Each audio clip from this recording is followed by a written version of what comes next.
Hi, I'm Dwayne Morton. As someone who has navigated some of life's most difficult, unlikely, and untimely circumstances, I understand what it feels like to battle those challenges alone.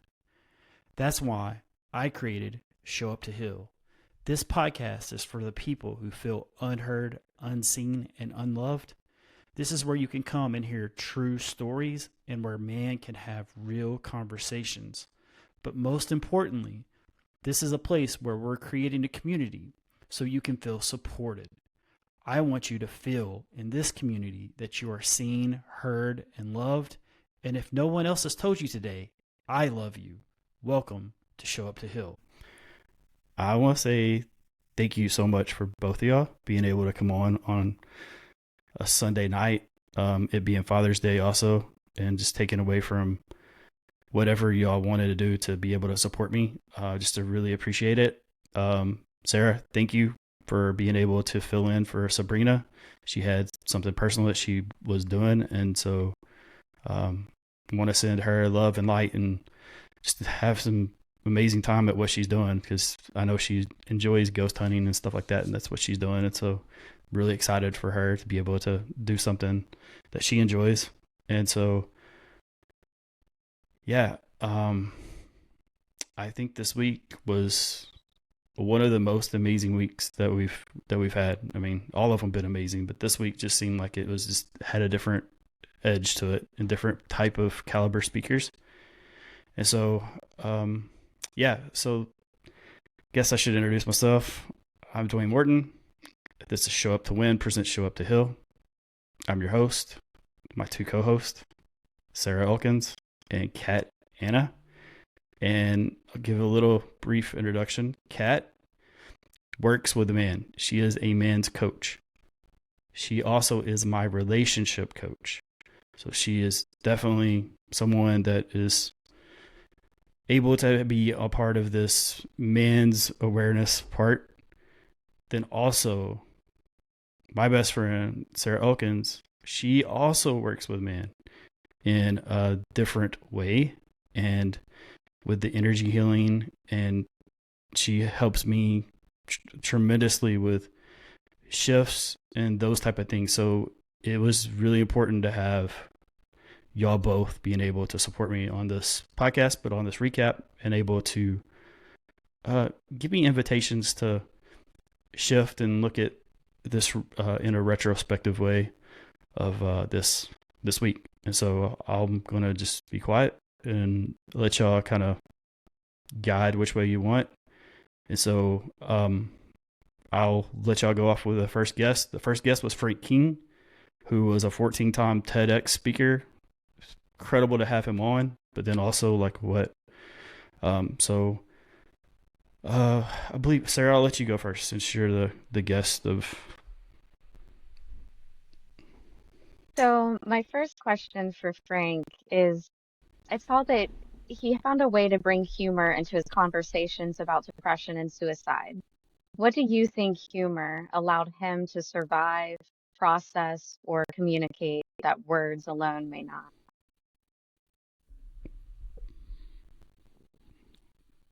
Yeah, it gave a way to connect. It took a way to take that level, that higher level of trauma, but also where it's like this really deep subject. Something that I took away from Frank was in when I was do my bio and I would say, hey, I was diagnosed in 2006 and I was originally given 5 years. Then I would always kind of go into it. What I realized is like, that's a great place to put humor in. Like, well, I'm still here. I'm not a ghost. Like, so there's a way for me to be able to put some humor into even my thing. And I think that was one of the wonderful things that Frank allowed me to take away, was that it doesn't have to be doom and gloom all the time. And so I would say that aspect, Frank has a way of communicating, and that is next level. I mean, him and Brian Bogart are two of the most effective communicators I've ever been around. So getting to learn from them and having a podcast with him was really incredible. So Frank King was just a continuation of that. Is that does that solidify the question? The good answer? Yes, thank you. Okay. All right, Kat, you're Hi, Dwayne. There is such a realness to Frank, even though he's a comedian, he's so funny, he's so likable. He's also very raw and very real. And he's a 4-time suicide survivor and talks about the fact that he knows what the barrel of his gun tastes like. I mean, I'd never heard someone say it like that. So yes, there's humor, but there's also such a rawness to him. What did he teach you about suicide prevention? Because I obviously I have not heard of anyone that can talk more about that than him. So what did he so teach you about that? yeah, so he's the mental health comedian. Like that is his thing. Yeah. Also, I took two things away from him. One was I was able to relate to someone I knew who had suicide ideation, and I really didn't know how to. I had kind of studied it, but I didn't really understand it. It gave me a chance to understand it from a different perspective. That's what Frank gave me. Then also, Frank's been on big stages with like Jeff Foxworthy, Jerry Seinfeld. Like these are names. And then also how the humility of him. And then also the rawness of being able to tell me. But his mission was just to help one person per day. And when you realize that it can just be one person, and then on the podcast, he shared some stuff about how he was able to connect with people. Off of the podcast, he shared more with me. I think we spent 30, 45 minutes off camera that we talked. I already had a couple of conversations with him. So for me, and then the other aspect of Frank King is my aspiration is to do a TED Talk.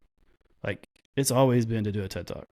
And to know that he's done 14 of them, like he is an expert at that, but also the fact that he sees me having 2 or 3 TED Talks. So there was a lot I've been able to take away from Frank King. That's beautiful. Okay.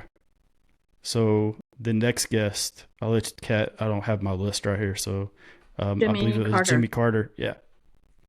I'll let you lead off. Sure. He's a sports performance coach and he's trained over 100 professional athletes.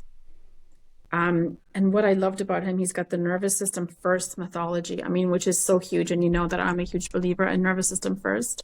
So that really resonated with me. And I'm assuming it also resonated with you because, you were in sports your whole life. And what was your biggest takeaway from that? Were you able to look back at anything and maybe say like, oh, I wish I'd known that when I was younger? Yeah. So Jimmy is one of those type of people who I connect with my older self, like, and then also myself now. So it's interesting. It's the same thing with Michael Faber when he talks. I see a lot of my older qualities or will be my younger qualities. And then also I see my now qualities, and his evolution and my evolution are similar. Jimmy also, his transition into the the neural part is also newer, like within 5 years. Same thing with me. I'd always been really based on like sports psychology, those type of things, really not as much about nervous system. And so getting to see his journey, my journey parallel was incredible. Also, he's one of the top trainers like in that area. And to see that he saw something to shift to go to more with the nervous system says a lot. So the other thing is, and this is going to tie into Friday with Leland, and Leland just posted something on the chat, which is incredible. Have a speaker come in and give me feedback and support in a chat on a weekly feedback or recap. But Leland was also the same. Leland was an athlete, and then he shifted over to the nervous system part. So I think that for me, if I could go back when I was 19 and playing pro, like looking at my pro career, like it would have changed a lot of things. And I think that the little thing that most people are looking for especially in sports, is stuff like this: nervous system hacking, biohacking, those things that I feel like now they're starting to push more to the forefront. Other aspect, Jimmy Carter and me, we talked about how much a strong female was to him to be supportive. So there was another aspect of Jimmy also that I don't think we had talked about with anyone else about having a strong female character and how much they had. And so I was able to share that. And, you know, one of the co-hosts over there, she's a big person in my life to be able to help me too with support. So it was really cool to be able to see how parallel mine and his life were. So is that satisfy the question for that one? Okay. All right. So Sarah, what's your question about Jimmy Carter? So I'm curious, as you were, referencing how parallel you feel familiarity with him and your story.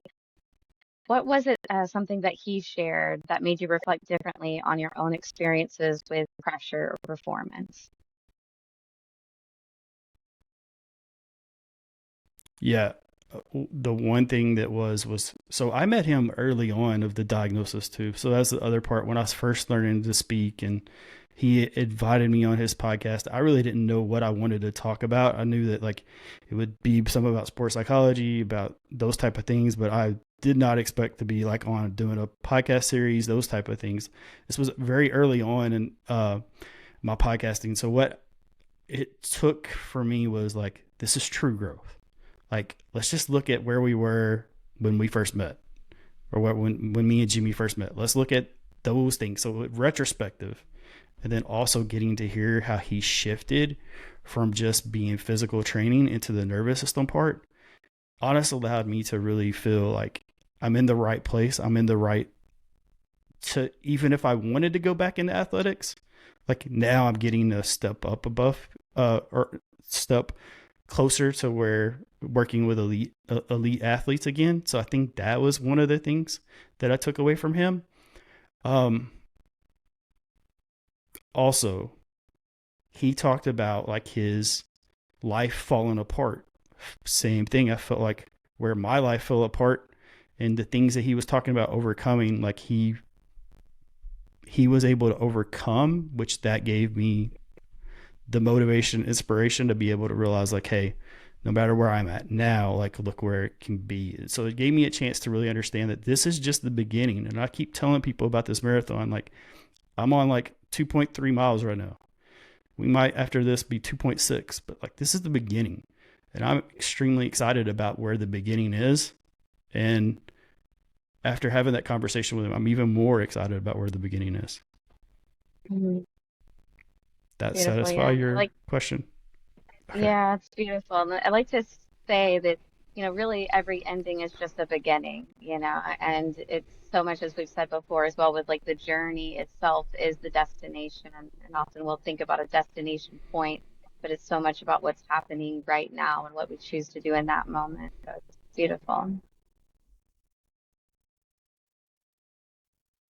Absolutely. And so I'll let you tee off the next question, and the next guest is going to be me because Jeff wasn't able to be there. So we ended up recording on Saturday. So I one day decided, hey, to take questions that I had already been asked, put them in a Google Doc, and if something didn't work out, and I was doing a live stream, but I had these questions. So I went through and just read off questions and answered. Extremely transparent. And yeah, I'm curious with the questions on that aspect. So being that it's not very common that happens in those circumstances, without a guest to focus on, and you became both the interviewer and the person being interviewed, what did you learn about yourself from that experience?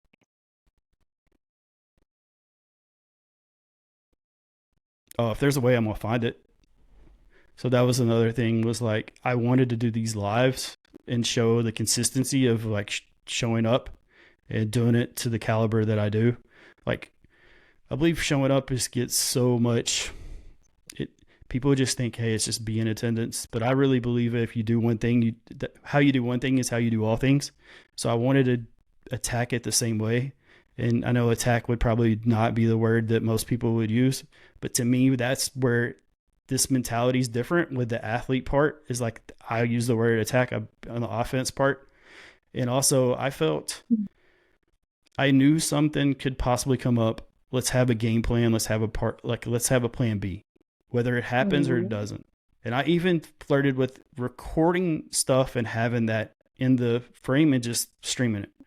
And that actually brought that up, was like, oh, we could have just had a podcast and had somebody else. So there's also me fighting in her and was like, man, like now you have to deal with this because of this. So it was like I had the angel on one side and the devil on the other side, and they're just fighting. And then I was like, no. I was like, works out fine, but also this was supposed to be. If you believe in divine timing, this is what was supposed to happen. And I think that was the other aspect, was I realized like, it's okay. I believe in adaptability. It's part of my program. It's part of my daily routine. So therefore, like, why not be adaptable for this podcast?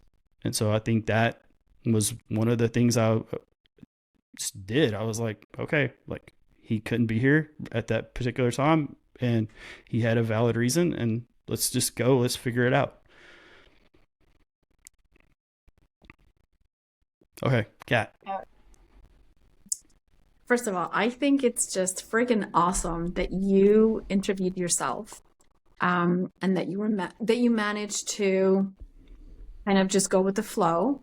And for two reasons, I know how hard you are on yourself, and I also know how much you're trying to be more vulnerable, especially for Men's Health Month and talking about mental health. I know that this has been very important to you. So I think it's amazing that you did that. And you emailed me the transcript and it was 11 pages. So I know that you like grilled yourself. You didn't just like answer questions. You were like, boom, boom, boom. You totally grilled yourself. And so I know you didn't take it easy on yourself at all. But what was the hardest question that you asked yourself? So I don't remember I don't remember all the questions. I think the one was like, what was the thing that I was like a regret or like in my past? And, you know, I talked about the affair, like, fuck it. Like, really, like, I don't ever publicly, I don't really talk about it. And I made it probably in about 30 seconds, and I didn't get into details because the details don't really need to be told, in my opinion, right now.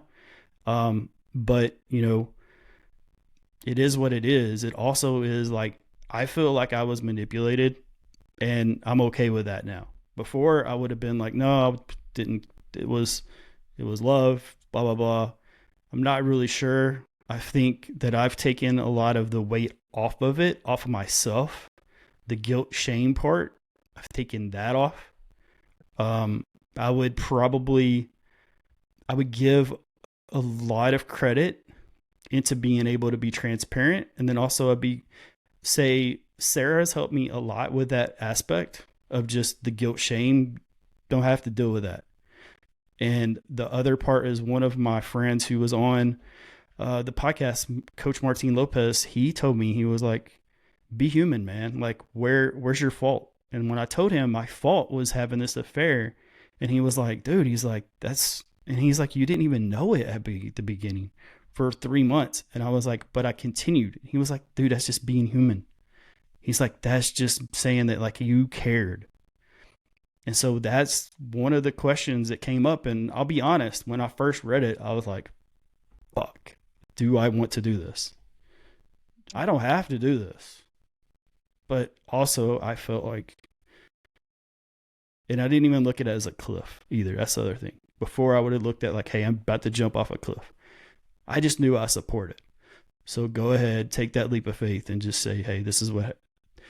And like I said, I'm holding on to the details because the details don't fucking matter either. Mm-hmm. That's the other part.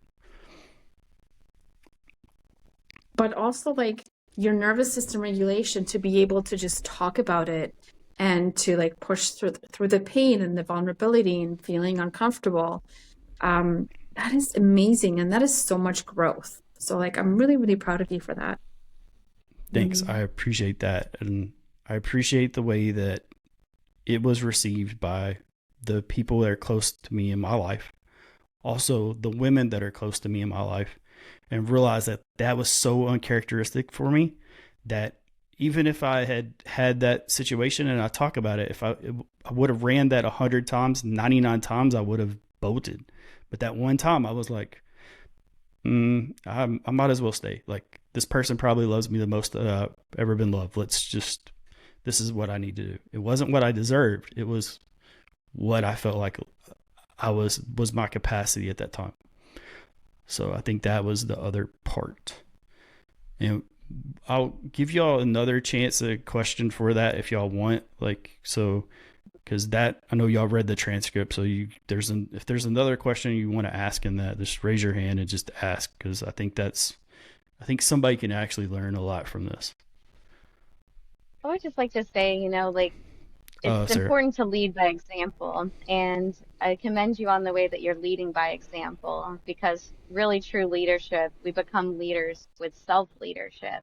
And being able to be open and vulnerable and be you is a way of leading and showing up. So I just wanted to really commend you on that. And my other question that I have for that is, you shared a lot of personal experiences on that episode. And other than the affair, was there anything else that you said out loud that really surprised yourself and realized like that was something big for you and how impactful that could be for other people?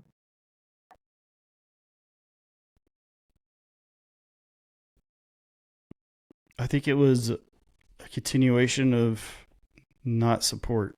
Like, I think I mentioned something about not being supported. And then, I'm not saying I was attacked. I wasn't really attacked. I was just, hey, how's the understanding? You had people here. Okay, I did have people. And then that's when I gave the twig analogy on last Sunday. I feel like I hit on that point, but also I felt like I was ready to kind of say something on that Tuesday thing.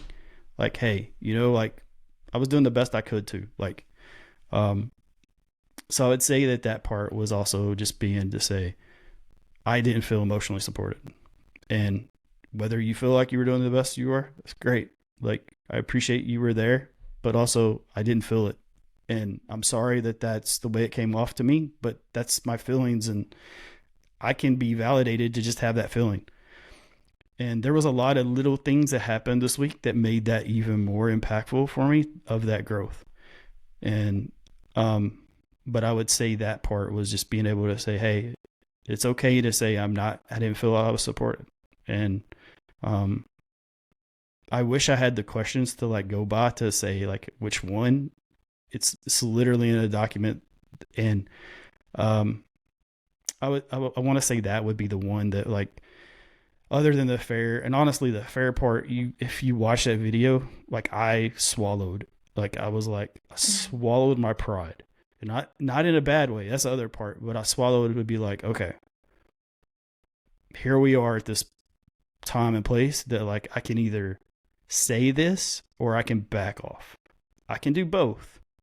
I can choose which one I want to choose, and I choose to move forward. Okay, Kat. We're good. Okay.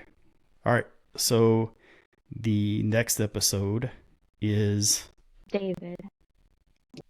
I did so good last week. What was David? Yeah. Mm-hmm. Yeah. So David Chametzky, amazing man. Kat, I'll let you tee off on this one. Well, I just thought he's a speaker with 30 years experience, and he has a podcast called Peace, Love, and a Bat. Yeah, no, so like I love David. David's great. He sounds like an awesome guy. Yeah, I mean, so he's a big baseball guy, and he's just he's authentic. He is who he is. That's the other part. It's also an international, like, it's a charting podcast. So that's another part. Like, it's a charting podcast. So for me, I got to see him in a different light other than, say, someone who's a friend and mentor. I got to see him as a guest on my show. So that was extremely cool. Also, there were some really cool synchronicities of, like, he was number 18 and he's of Jewish faith, and like 18 is a huge like I didn't know that. That's another thing. It wasn't something I planned, something he planned. I noticed 18, and the reason I brought it up to him was it's Darryl Strawberry's baseball jersey number, who like he's a huge New York Mets fan. And so I was just like, oh, that's cool. And then he brought that up. I was like, oh, wow, I didn't even know that. And so for me, being able to interview somebody who's seen me at the very first part of the misdiagnosis is huge. But then to see how I looked up to those people and now everyone sees me on the same level and as a peer, that's freaking incredible. And so for him to say what he said, and sometimes he had said, hey, I was kind of harsh on you. Like, I don't think he was harsh. I think he's just being real. Like, I was trying to put a book out when I didn't never know how to take a book. And like, I didn't know how to receive, like, I didn't know how to receive advice. That wasn't something that like, I knew how to be coached, but also knew like coaching came from yelling or discipline. And he was just like, I can help you. And then he would be like, you know, I'm not able to help you right now. So I'm like, okay, but you said you could help me. Like, show me, give me something, you know, like if I'm at the park and I'm like trying to help somebody, I see something and I'm like, hey, like use your pivot foot, use this, like, and this is going to give you the trajectory you're looking for on your shot. I'm giving them some type of feedback. He would give me feedback, and I wasn't mature enough in the journey to be able to say, okay, I'm good with just owning my shit. Like I wasn't there at that point when me and him met. I love that you can admit this. And I kind of find it shocking because since the day we met, you have been so accountable. And I've always said like, hey, are you open to feedback? And you've always said like, yeah, for sure. And I've given you so much feedback. So like, I think it's amazing that you've gone through this journey and you can see how far you've come. Because I mean, that's really how you learn, when you can take some of that stuff in. Yeah. When you go toward resistance and being like, I tell people when they ask me if I'm coachable, I'm like, dude, if me and you don't get along, it's not because I'm not coachable. Like it's just, we're not supposed to be a fit. And I've had to tell coaches that wanted to coach me that before, that were like, are you coachable? I'm like, dude, I'm probably the most coachable person you're going to ever run into. But then also, if something doesn't go awry, then like it's literally like we're just not supposed to work together. And also, I'm transparent enough to know that. So, all right, Sarah, your turn on David Chametzky. Yes, I really enjoyed David's episode, and I did feel how real and embodied he was, you know, that I felt so compelled to like reach out immediately afterwards and like talk to you about like that was a great episode. And when you connected us, just right away, he was just very welcoming and very real. And I loved that because he spoke a lot about relationships and connection. And so, what do you think people truly seek underneath the desire to be understood and relationship and connection?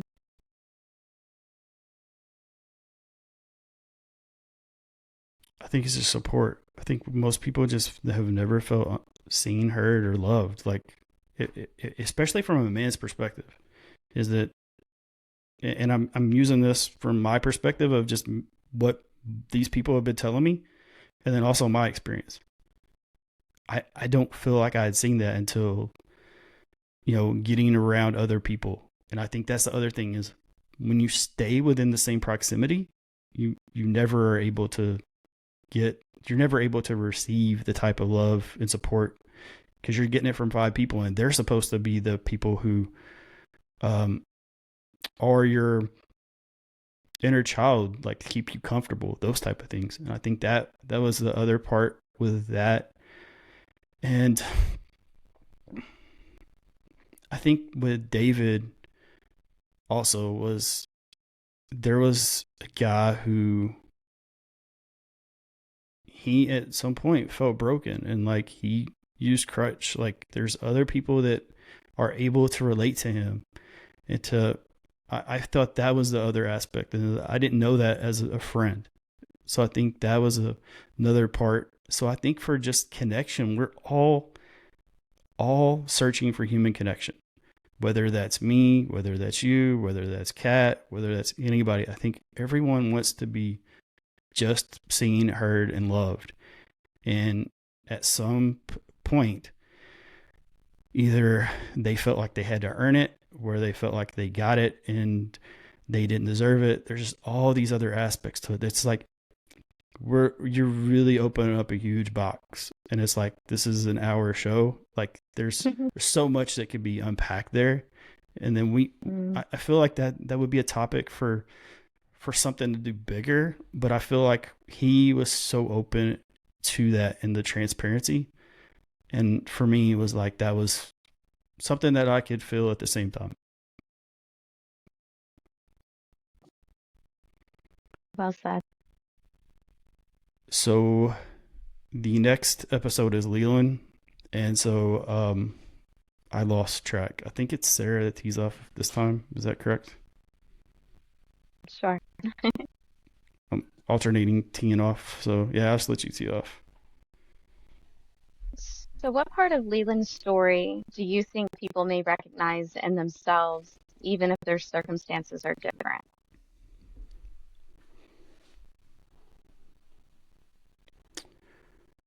Ooh, that's a great question. I think he is someone who has evolved. That's what I think everyone should take away, is that we're all evolving. And for someone as he is right now, as an expert that he is at breathwork, if he would have been at 19 and when he was in the military, the special forces stuff, you would not have seen Leland be like this. So for me, I'll take that part. It was just at 19, I was a basketball player. No way would you put a mic in front of me. Like, yes, I could take it and I could crush it, but I also was not comfortable. I didn't want to do it. So for me, it was being able to see the evolution. And I hope that's what people took away from that episode, was that you're not stuck. You're in a place where you can evolve. So I think that's the main message I feel like Leland's able to bring, is this evolution of self. And I feel like we brought that, and we also brought the fact of breathwork is one of the things that like I rely the most on for myself. That satisfy a question? Yeah. Okay. Thank you. You're welcome. Breathwork is so huge when it comes to nervous system regulation. So I'm not shocked that you've tried it with him. And I love the stuff that he's doing with vets around PTSD, because it's how you get the trauma out of the body. But did I see that you had 4 sessions with him doing breathwork? No. So I believe I've done 2. So 2. Yeah, 2. And the first session was like life altering, because I couldn't understand why I would wake. Like, I thought I was waking up. Like I knew I didn't fall asleep, but I knew that, like, where was I in this part of the delta, the alpha, that part? I was confused, because I'm like, when I do hypnosis, I'm super aware of everything. I just don't recall everything afterwards.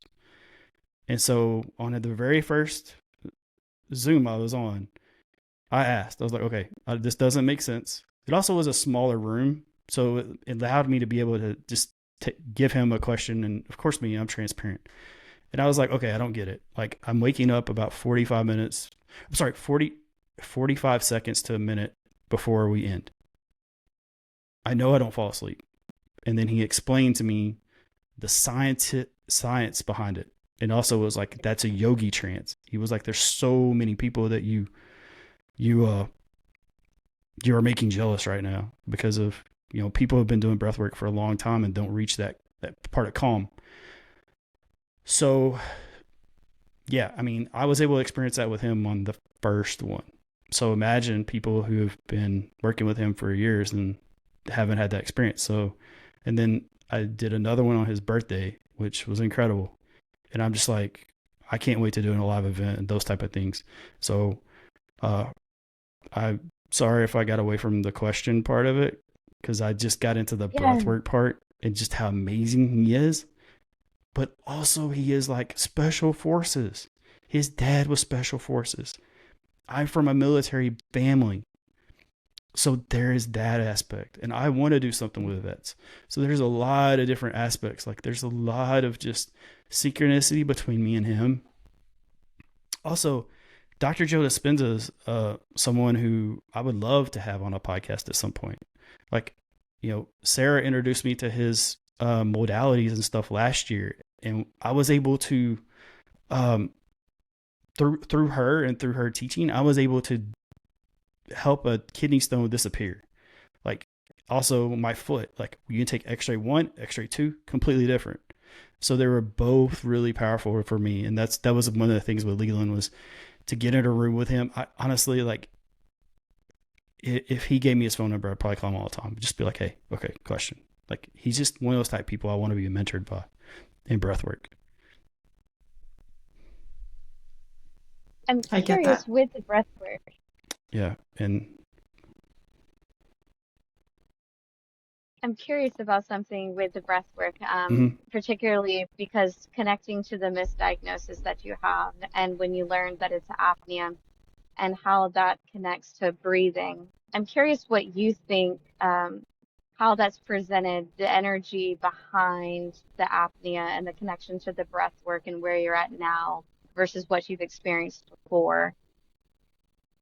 How is that relating? Like, what was a profound connection that came from that? So when I found out I had sleep apnea, I know someone who is a breathwork influencer. They showed me the first steps. And then I took it and I was like, I would utilize it, but I knew that like this wasn't for now. This was like for later on. That was one part. So I was familiar a little bit about it. And then I read the book Breathe by cannot think of his name right now, but like another breathwork person who was like one of the pioneers. So I started reading about it and I started putting that in my mind. And I started working on breathing because I knew, hey, I don't want to be on CPAP. Like that, I'm not on a CPAP, right? To this day. I'm off of the CPAP. And the reason why was I knew that I didn't want a crutch. So even though it gave me my life back, I could get off of it. And through energy work, through theta healing, through Reiki, it just allowed me to get better and better. And like, these are my results. These aren't everyone's results. That's another aspect I want to share. So like if you're a doctor and you want to stay fine, I don't want that on me.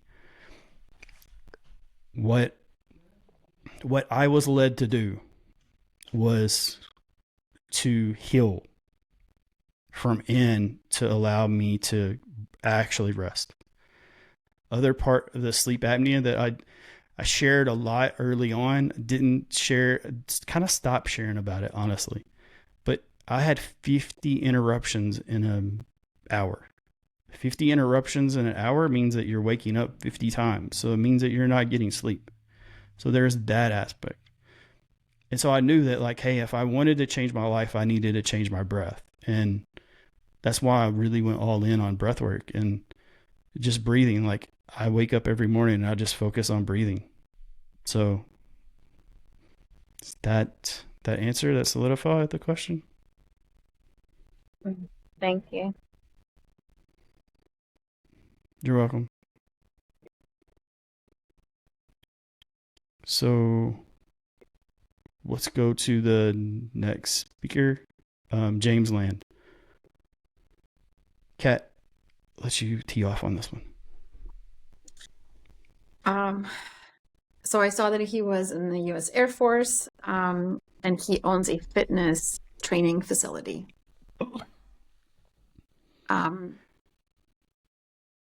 Can you share some of his approach and his mindset around fitness training that he shared with you? Yeah. First of all, James Land and me had one of the best conversations I had, like a pre-call. We talked about sports. We talked about what we went through. but just really had a connection.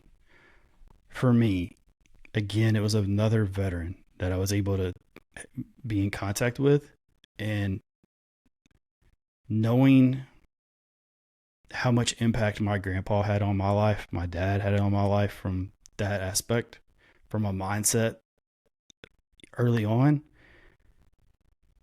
I kind of had an idea like what kind of conversation we were going to have on Saturday. And James really was transparent about the things that he was going through, transitioning out of the military. And then, because again, I don't give these guys a chance to get into the story part of it. It's more about how we can connect to other people. And then he talked about how his wife was just like, hey, like, we need to get this fixed. And so he was able to take layers of onion, and he go to the gym and work out, and that was his place to work through his issues. And one thing that he said was that's not a crutch for him.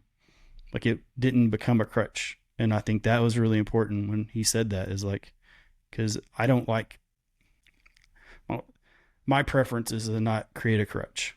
When create a solution, don't create a crutch. I think so many people think they have created a solution, and instead they create another crutch. And so for me, hearing James' story, and then he was able to own a gym through someone else. So now he's able to help facilitate and lead through a different direction, and through a gym ownership, and being able to be a part of the people more in that community. I think that was incredible to be able to hear how he did that, but also how important his wife was. Again, it was another part of this week where another strong female came through, that it wasn't just a brotherhood. And I really want to say that, is that, I mean, shit, I'm flanked by two amazing, powerful women right now. And Sabrina, is not here, but I mean, I have strong women around me too. And so that was another part of James, of being able for her to be able to step up and say, hey, let's look into something else. Does that satisfy the question with James for you, Kat? Okay. Yeah. Sarah. So James' experiences seem to speak a lot about perseverance and continuing forward.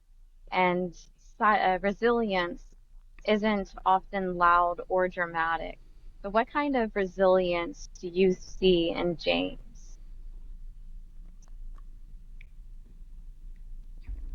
I think me and James are very similar in that aspect. Just get up, take one step forward, and celebrate the fact that you've taken one step forward.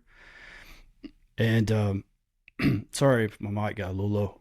I want to check. Okay, so I feel like me and his story is similar. Is like, we're just one step forward people. Left foot, right foot, left foot, right foot. It's something that I talk about in my, with my Dwayne's daily plan of attack, is with movement. So I felt like James had the same type of mindset of just, hey, let's begin, and let's take a step forward and be persistent, and be resilient to the resistance that's in my life. And I think that was one of the things I really took away from him. And also, when you get to hear other people do things that you feel like you would do, is another way for me as a coach to realize, like, this is another place that I can help someone else. But also, I know that this modality, my philosophy, lands for someone else. I think that was another part that I took away from James. Does that satisfy the question? Thank you. You're welcome. So next we have Okay. Ela. So,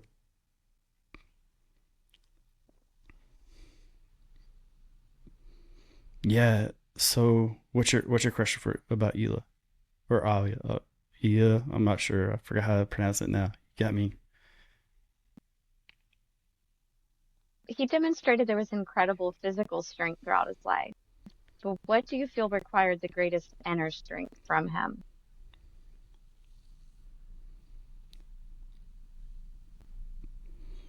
Wow. I think for him was like to see certain parallels of like where he was at one spot in his life, like top rugby player. Then he has this injury, and then he goes sees my friend. For me, it was the inner strength, but also my friend helping him, and also I know how my friend was with me. Like my friend Clint Darden is complete badass, like black belt, strongman, all these type of things. But I just know how he instills stuff into people, and being able to hear Ilya's story and where he had to go because he also one of the other things was he neglected his health until like it was to the point where someone had to push him to go to the doctor. So that was another part was there's been times where I neglected and waited to the last moment. I will say the kidney stone was going to be one of them where I waited 4 hours after I first like really was just laying in the floor in pain. Um, but he did it through being resilient and being persistent and not listening to what the damn doctors say. But I feel like it was that contrast, Sarah, of he was able to do all these things, and then it brought him to the level he is now with the Guinness Book of World Records stuff and being able to create a strongman league. Like, if he wouldn't have had that incident, we wouldn't have that version of Ilya. We have the version of Ilya that was that other version. Like, he would not have met my friend. So there's all these things that like really, there were some parallels that as I'm looking back were very similar because whenever I got diagnosed, I couldn't get up 3 flights of stairs, and the day before I ran 2 miles and played basketball for 3.5 hours. So it really was, there were some similarities in the story, but the contrast of, I think, was really interesting with him. I think that's really what pushed him. That satisfy? Yeah. Yeah. Yeah. It's a really strong sense of Okay. self and inner knowing.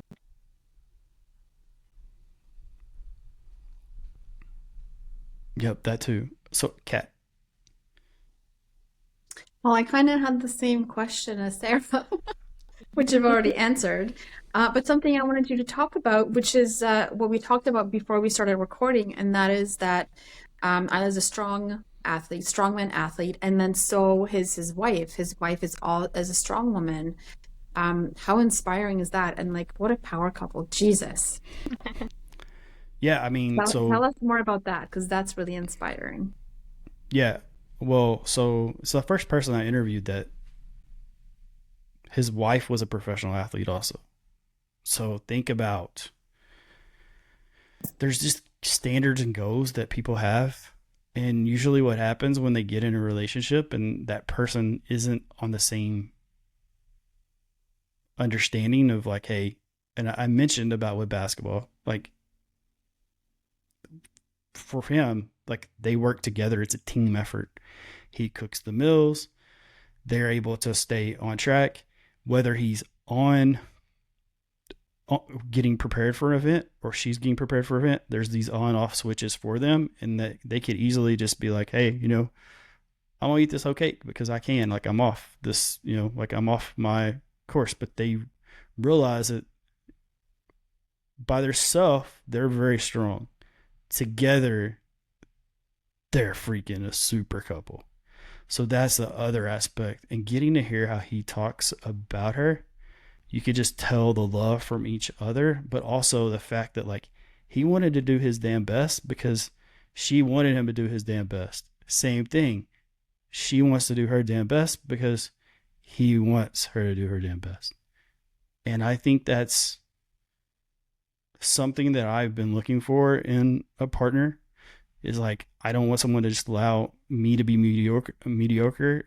I don't want her to be mediocre either. Like, so there's another aspect. So there's a lot of really cool things, but most athletes usually have to, most people don't, most professional athletes, they're not dating somebody that is going to push them. They're controlling it. Where this was being controlled by the other person. I thought that was incredible. I thought so too.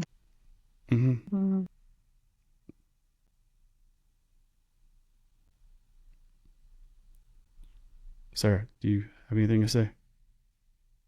Um, I think it's the whole week has been really just very powerful, as you said. A lot of really great speakers, and again, I love the showing up of what you're doing. Show up to heal, show up to speak, and be real together. And I'm curious overall, looking across all the 7 conversations this week, what common thing did you hear men expressing, even though their stories are so different? What's the common thing that you found through all of the conversations? All 7 of them faced adversity head on rather than side tracking it, or they're, sidestepping or backing away. Like, they took it head on. I think that's one of the commonalities. I think 4 out of 7 mentioned having a female partner, being able to push through. And, I believe behind every great man's a great woman. Behind every great woman's a great man. Also, I believe that there's just this other aspect of where I am in my life to be able to understand that, like, I'm surrounded by really great people that are able to be supportive. And I think that was the other aspect. But, like, all these people are accomplished people. Like, James Land is a top business person, like, for the military. Like, there's all these things that they had, all these commonalities, but they were like, these weren't just the common people that, like, this wasn't common people week. I'll put it that way. And I don't mean that in a, these people have done something extraordinary that very few people have. That was probably the common part. And whether they realize it, whether the other people realize it, I realize it. And that was why they were part of the show. Also, all these 7 people didn't have similar stories.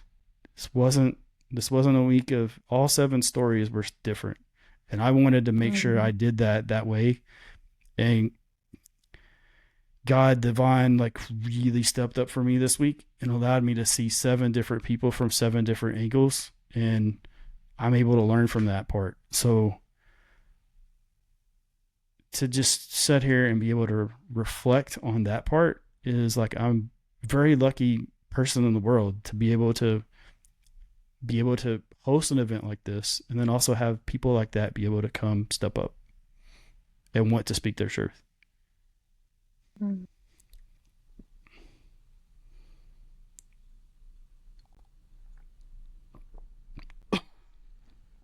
Sorry.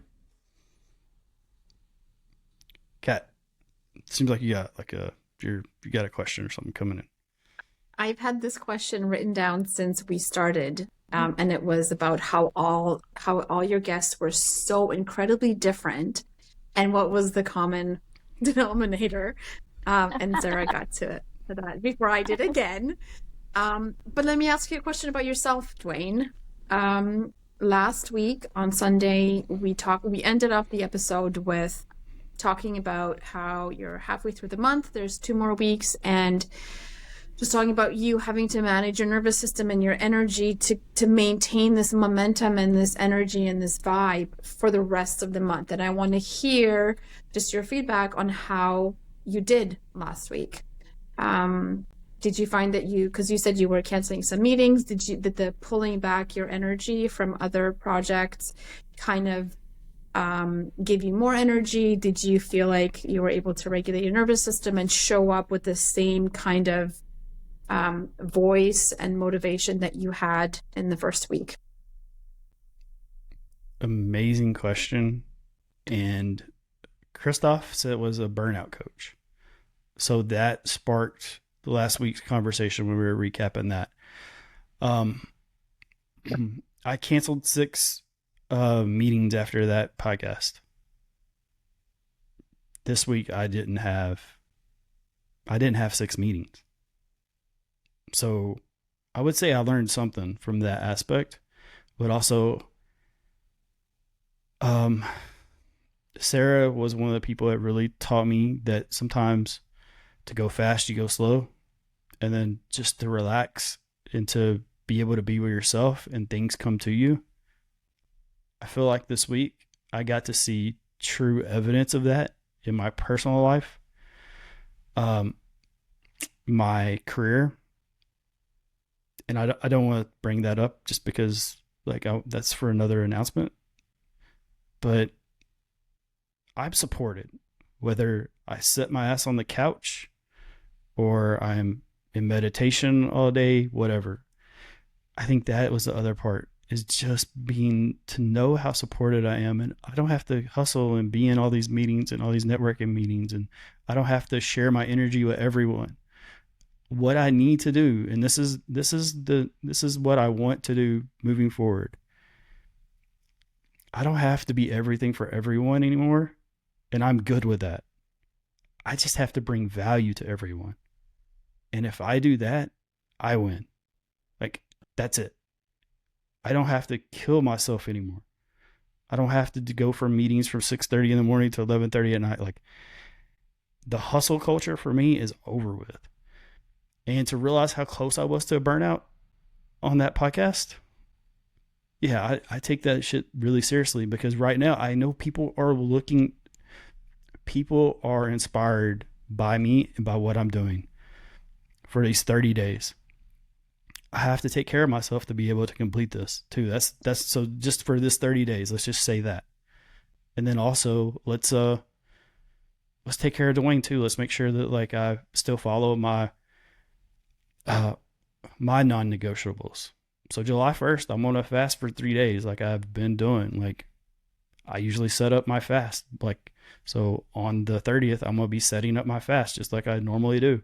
So there's all these aspects of like, I don't want to lose myself to complete this. So let's take it easy a little bit. And easy doesn't mean to just be lazy. That's another thing, is like lazy isn't really lazy if you really look at it. There's a different aspect that I'm looking at it from that conversation. So to answer your question, I didn't have 6 meetings. So I think that would be extreme growth. I'm really proud that you kept your word to yourself, first and foremost. So good job. That's another thing, is I'm learning as I keep myself accountable that I do have a word to myself. And if that disappoints somebody, that's okay. Like, I'm sorry I disappointed you, but I choose myself. Same thing with the plane thing, is I'm choosing to put the mask on myself so I can save the next person. But if I don't put that mask on, I'm going to be passed out, and then both of us. So yeah. Okay. Sarah.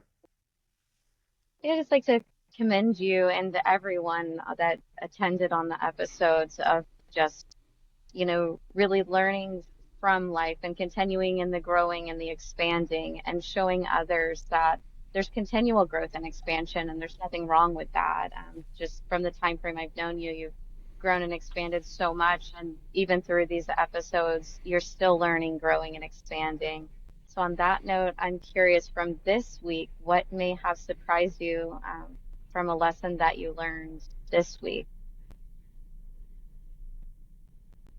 Wow. It's a great question. I think it was just being vulnerable and being transparent. And then, like I said, I don't want to get into what I want to announce. I don't think that would have happened if I wouldn't have been transparent. Like, my energy part, like, I believe if you're holding on to certain things on energy, like other things can't come in. I would say that's part of it, is that my friend didn't show up because I needed to interview myself and have these questions that I didn't even know until I was reading. So I think that was important. I think that was the growth aspect that was able to go through, was just be more transparent. And through transparency is growth, and it shows resistance. And like, I'm one of those type people, I want to go through resistance because I want to grow. I think that's what I learned this week. And I think we had phenomenal speakers and had a phenomenal podcast, and I can't wait to get these recordings out to people. And I think even so about me working on this recording for my podcast intro, how much perfection part it was, but it wasn't perfection. It's not right. And there's another part of it is like, there's a part of just, this is okay. And I can just throw this out, but then it's not landing the way I want. Like, if it's not landing the way I want, then it's okay to stay in the lab and keep working on it, because it needs to hit the way I want it to hit, not come off in a different way. So I think that was really another part of this, part of the behind the scenes story, was that's the reason the recordings aren't out, because the intro was not right. Like, and I also have responsibilities, 30 speakers, to have these recordings out here when this ends. So I gotta step up. I gotta do what's right. So that's the other part of this. Is like, there's a part of me that is holding on to, and it's not perfectionism. I want people to know it's not perfectionism. It's just not right. And I at least want to be aligned with that type of stuff.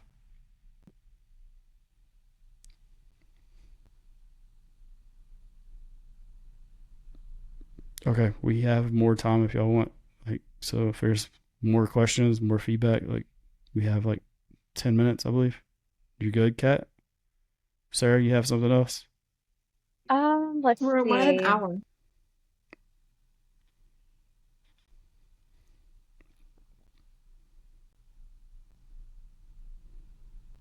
Looking back at the Dwayne who began this journey of this series and the Dwayne sitting here today, what would you want him to know?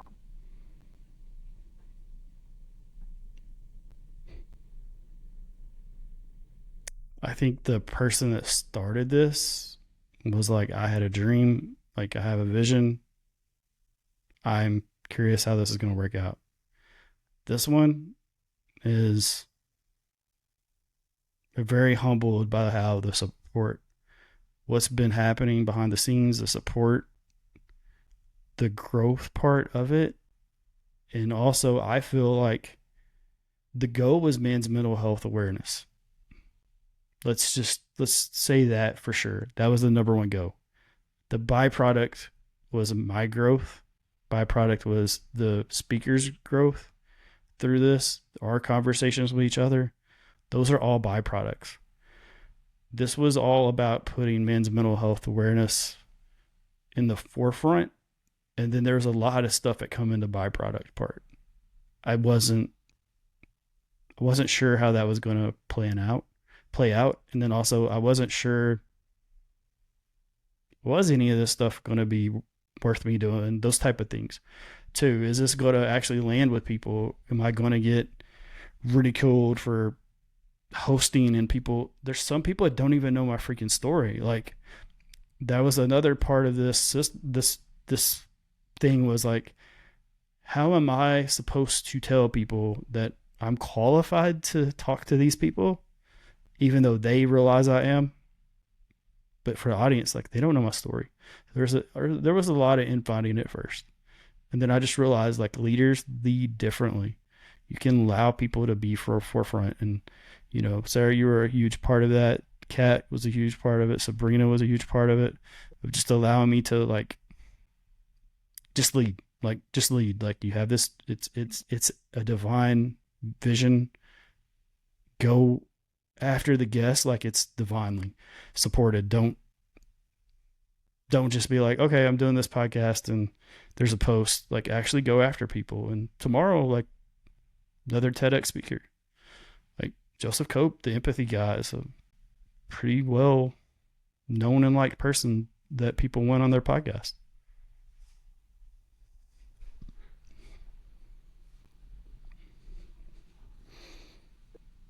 So, okay, Kat. So as someone that works with men around mental health, I hear a lot of hopelessness amongst men, saying things are really crappy and things will never change and we just have to put our head down and bear through it. And it's always going to be like this. And my hope has been growing in the last 3 or 4 years.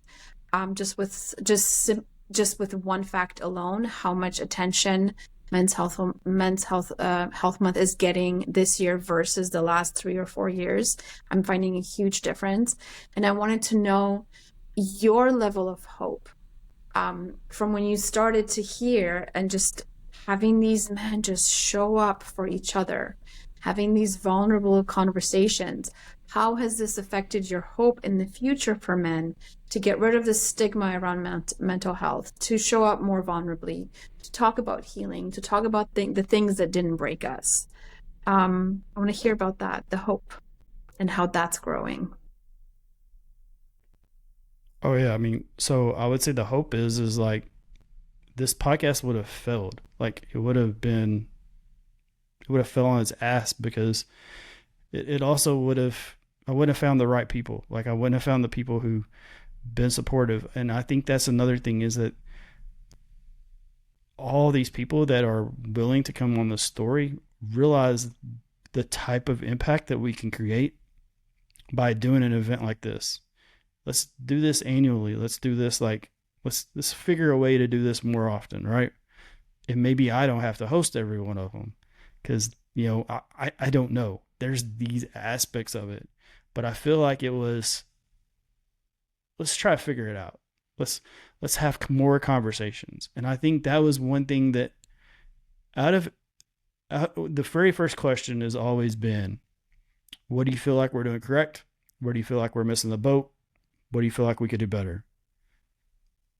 I think the ones that say we're doing everything wrong, I'm not going to say they're wrong for feeling that way, but I feel like us having the conversation and creating a podcast series was at least a step one in the right direction. I think also, man, being vulnerable, that is another step in the right direction. So there's 2 steps that are in the right direction. Also, the fact that we do have Men's Mental Health Awareness Month. There's another step. I think there's more steps that are coming that people don't realize. It's like gratitude. If you just say, hey, write down, like, so for someone who's just in the muck and you say, hey, what are you grateful for?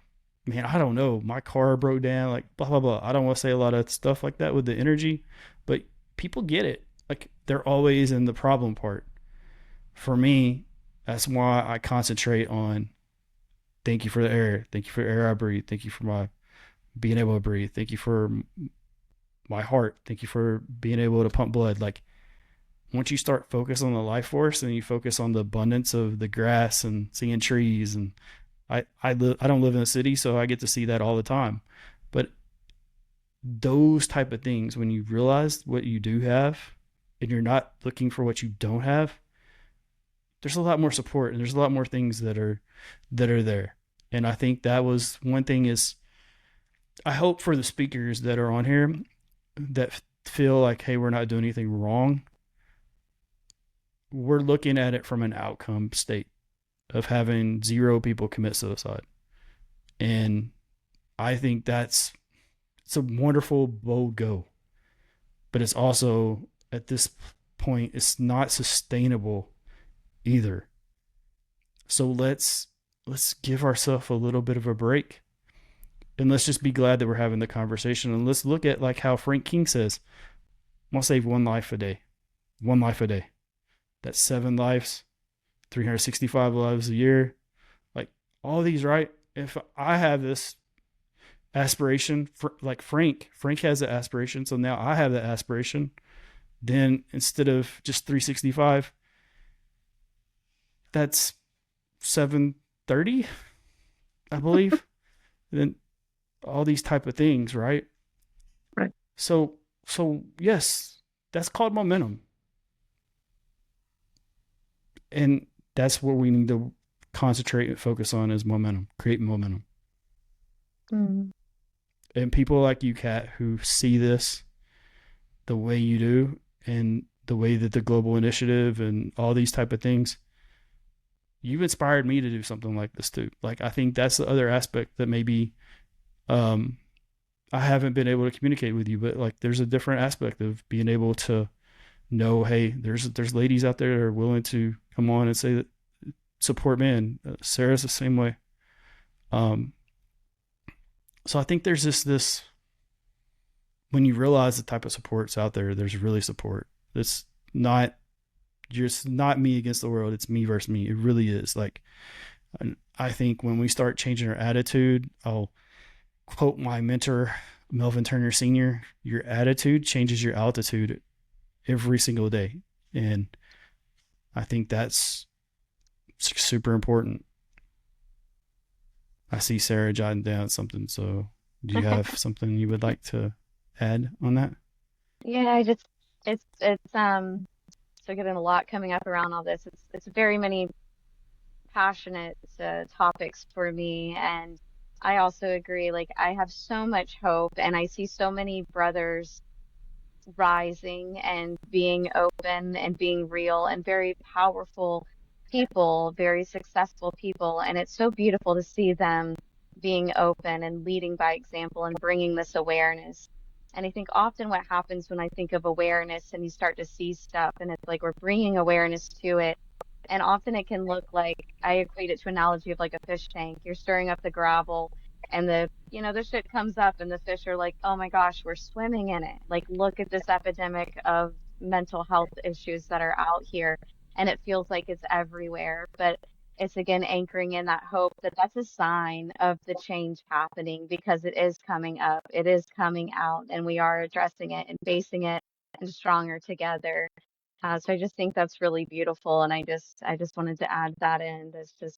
It's great to bring awareness to it, and I love that you're speaking of the next steps because it's also being here in the awareness, and then okay, now we're aware of these things, and now together we can take the next step of doing something about it.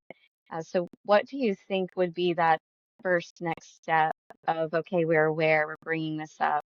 Where's that next step going, do you think? I think it goes back to the conversation that me and you had the other day. Action. Conversations is just act. Mm-hmm. Conversations, talks, talk. Let's walk the walk. Let's create action. And I think that's the next step is to create action steps. We've created awareness. Let's create action. Mm. And maybe that's where I'm supposed to be. Like, I'm not sure where. There's some different things, as you know, it's like kind of I'm working on. Like, how do I create action for a bunch of guys? I don't know. It'll be presented to me, but the way my brand is, show up to win. Like, let's just talk about that. What winning is to me is different. It's not the trophies part. So it is the action steps.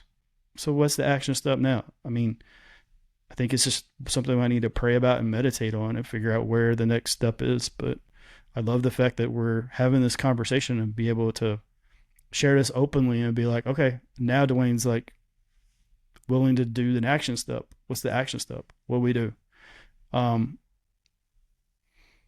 Yeah, here's the other part. In the past, I would have bitched, complained, and moaned. I can't do this alone. I am not doing this shit alone. That's the other part. And once I realized I wasn't doing this alone when I was making these phone calls, that was when the pressure released. The biggest pressure for me is being able to push live at 1 Eastern, 12 Central, 10 Pacific time. That's the most difficult thing. The speakers are being brought to me. Kat's brought people. Sabrina's brought people. Sarah, you brought me people. All these other people. So it's been supported, but the most difficult thing is me being here on this stool, push record, push live. That's the most difficult thing. If that saves somebody's life per day, I think I could do that. And so I think that's the other part is like, let's look at it from that standpoint. Let's try to figure a way that we can help in a different way and support people. All right. I know we're over, so thanks. I appreciate everyone that's watching and supporting this, and the speakers are supporting this. I had a couple of speakers come in the chat. This is day 21. This is where we're under 10 days. It's crazy, believe that. Joseph Copes tomorrow, the empathy guy. Can't wait. Looking forward to that. And thank you so much to y'all two for being on here, grilling me in the most loving, graceful way.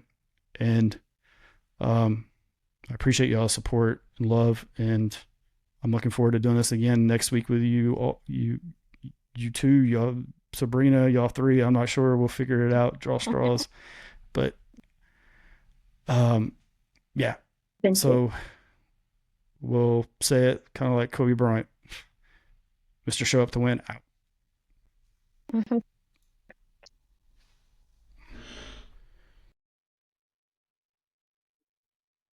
Thank you for watching another episode of Show Up to Win presents ShowUp2Heal.